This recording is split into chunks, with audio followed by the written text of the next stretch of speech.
wonderful, marvelous. You should care for me. Her work's so exquisite and beautiful, and herself is so beautiful and exquisite. Like she's living her art. She attracts people like a magnet. She really does. She's got a beautiful calm. You make my life so glamorous. She's a free individual in a way that very few people have the courage or the simplicity of heart to be. I think she's wonderful. I think she's created some really good work. Wonderful, marvelous, that you should care for me. Like their drawings are like my children in a way, and I want to keep them together, and I don't want to sell them anymore because I can make out on the prints and posters and things like that. And it happened a few years ago when I got very sick, and I thought, gee, you know, like if you kick off, you know, if you kick the bucket, what happens to the drawings? And it happened in New York when I was very sick, and then I thought, gee, you know, I'll go back to Australia and I give the drawings to the Australian people if they like them. Then I had my first show last year and the people loved the work. So I want to give it to the people, especially the girls and the women. Why especially them? Because they felt for the work. I mean, how many women artists are there?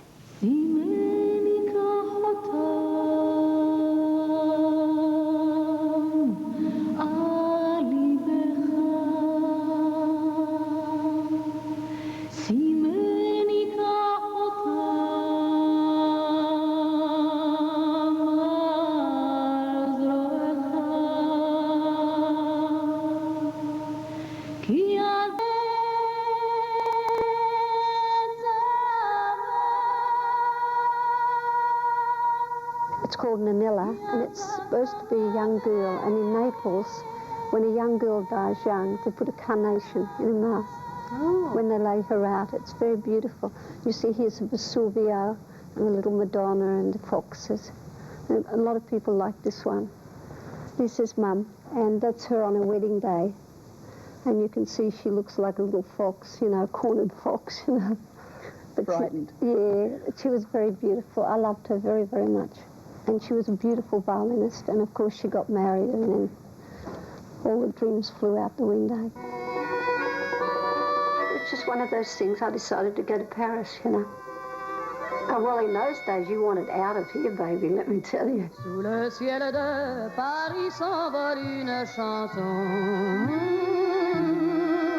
But I see it in young kids here, too. They want to go. They don't know what's good about here, really. And they have to bounce it. They have to go travel in Europe, and then they can get more feeling about what it's like back here. It's kind of normal. Leur bonheur se construit sur un air fait pour eux. And what sort of people were you hanging around with? A lot of kids from Germany, from the camps, Jewish kids, you know, who'd lost their parents, and a lot of kids without papers, you know. It was very much, you know, living in the streets, you know. It was tough because the cops would kind of, you know, arrest you for being a vagabond and all that. You've really got to explore yourself a lot, you know. And that does take guts, you know, because you're going to come up against a lot of demons, you know.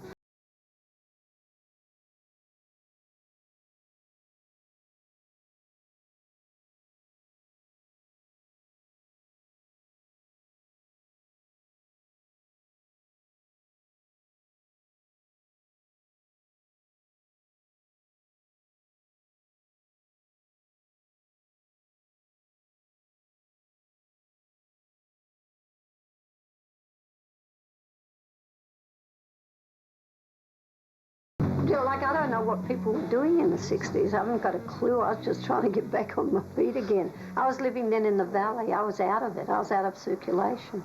Like, even in Paris, like, I was doing my own thing, and so were other people.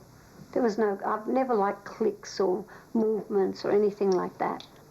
Rocky, Lucia, come on.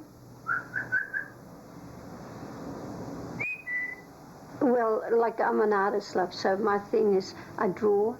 but it's not enough to just to draw. Then you've got to go out, you've got to sell it, and then you come back with the money. I keep all those animals. I don't need hardly anything for myself, to be honest, you know.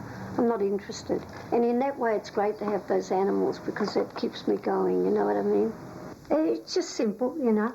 I've come home after 44 years. I'm so happy, I don't know what to do. And here in Australia, it's all okay. They're great blackbirds. My first drawings as a little girl were of blackbirds. The air smells of gum trees and the sky is vast. The city of Melbourne is beautiful. The people are wonderful and mind their own business, yet are shy and friendly. My family is sweethearts, all of them. Thank the stars that I survived to come back like a true blue boomerang.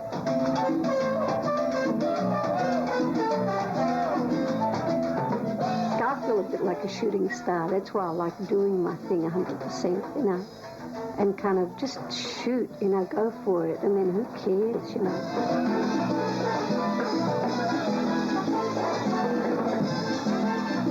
So you don't really care what people think? No, never did.